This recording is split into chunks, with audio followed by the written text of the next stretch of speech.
Capítulo 45, en donde Dios concede audiencias a las damas católicas, a los judíos y a los ladrones madrileños. Trabajos del Code-Fiadash. Hecha su toilette con agua bendita, Dios pidió el desayuno y los periódicos. Leyó estos de cabo a rabo y se tomó rápidamente el desayuno, frugalísimo, 7 higos secos. Luego comenzó a recibir.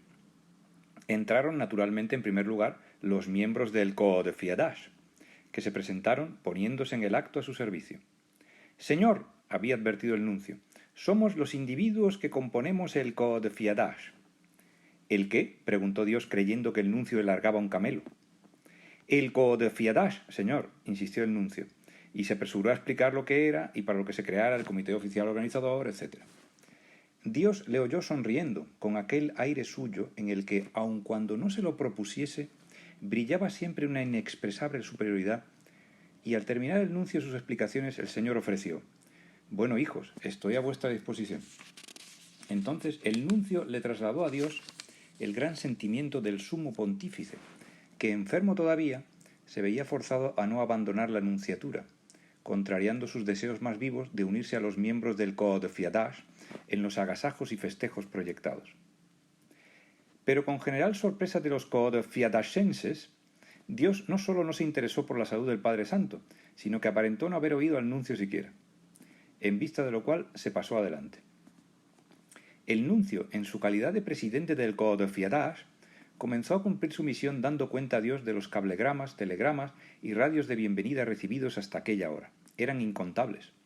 A la cabeza de la colección figuraban los despachos de todos los jefes de Estado del mundo, desde Jorge V a Stalin, pasando por el gran lama del Tíbet, que saludaban respetuosamente a Dios y quedaban aguardando impacientes la visita divina a sus países. El Señor hizo un ademán vago, que había que traducir por bueno, ya se supone, sigue». Y el nuncio apostólico prosiguió informándole de las peticiones de audiencias recibidas. «¿Cuántas son?», inquirió Dios. «680», contestó el nuncio. Dios dejó escapar un silbido. 680 comisiones de toda clase de sociedades, agrupaciones, cofradías, sindicatos, clubs, círculos, comités, federaciones, etc. La vida nacional entera, en suma, sin distinción de política, ideas ni clases, esperaban aquel día 11 de mayo ser recibidas por Dios para formularle peticiones o simplemente para rendirle pleitesía. Después de dejar escapar aquel silbido, el Hacedor Supremo amplió su sonrisa dando a entender que lo dilatado de la cifra convertía en imposible el propósito. El nuncio, adivinando esto último, se disculpó. «Yo he querido rechazar las instancias, advirtiéndoles la dificultad insuperable de conceder 680 audiencias, pero todos me han replicado que para ti, Señor, no hay nada imposible». «¿Y por qué no les recordaste que he venido a la tierra como hombre y no como Dios?». El nuncio ya les había recordado aquello a todos los aspirantes a ser recibidos en audiencia, solo que ninguno tomó en consideración sus palabras. Dios veía a la tierra como hombre. Sí, pero ¿y qué? ¿Acaso Jesús su Hijo no vino también a la tierra como hombre? Y no obstante eso no le impidió llevar a cabo milagros fascinadores. Y fue entonces, al acabar de referir aquello el nuncio apostólico, cuando Dios, con muestras de nerviosa impaciencia, pronunció una frase sensacional que en pocas horas dio la vuelta al mundo para causar en todas partes el mismo asombro, igual estupor e idéntico revuelo. Sí, empezó afirmando, de sobra recuerdo que mi hijo, venido a la tierra como hombre, llevó a cabo milagros propios de Dios. Y agregó, pero yo nunca he estado de acuerdo con mi hijo. Hubo un silencio emocionante que nadie se atrevió a turbar. Los individuos del Code-Fiadash se miraban. Dios paseaba de largo a largo la catedral con las manos a la espalda y el mentón clavado en el pecho. ¿Qué había querido decir Dios?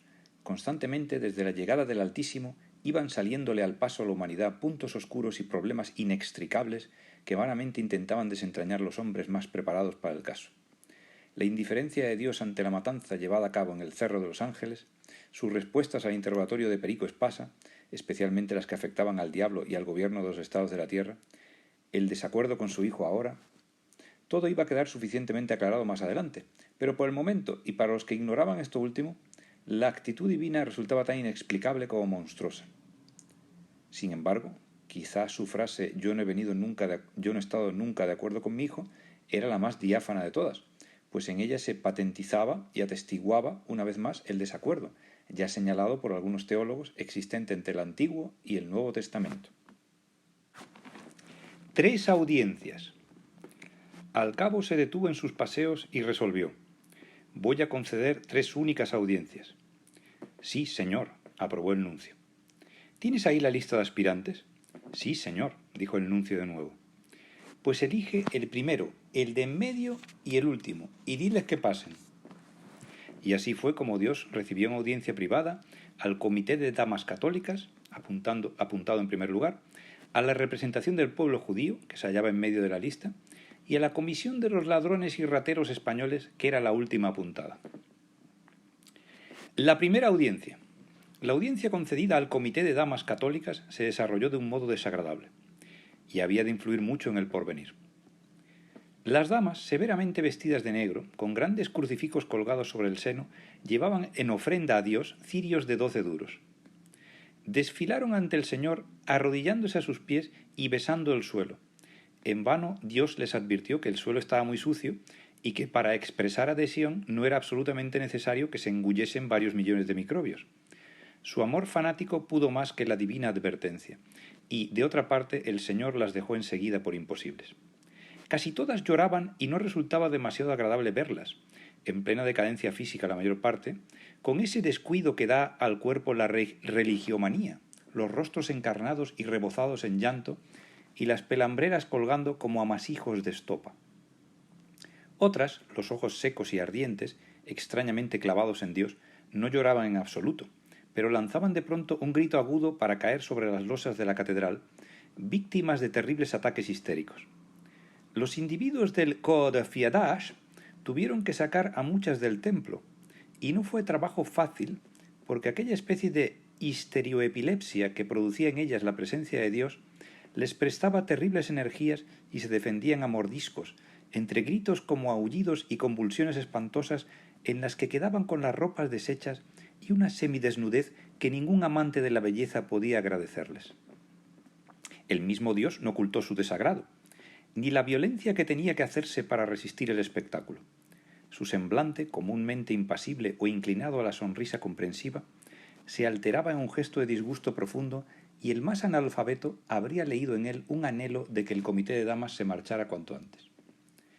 Por fortuna, ello iba ya a ocurrir. La audiencia tocaba su término. Las damas católicas fueron desfilando nuevamente ante el Señor, ofreciéndole ahora los cirios de que habían venido provistas. Pero esta última parte de la ceremonia tuvo un desenlace imprevisto y poco feliz para las damas. Cuando la primera se adelantaba hacia el supremo hacedor y ponía a sus pies el cirio correspondiente, Dios exclamó sorprendido: ¿Cirios? No, nada de cirios. Y se inclinó, recogió del suelo la vela para devolverla con un ademán brusco mientras agregaba: ¿Cirios a mí? Eso se queda para los santos. Acto seguido dio media vuelta y se puso a hablar aparte con el nuncio, de espaldas al comité de damas católicas. Estas se retiraron en silencio, corridísimas. Pero al salir fueron los comentarios: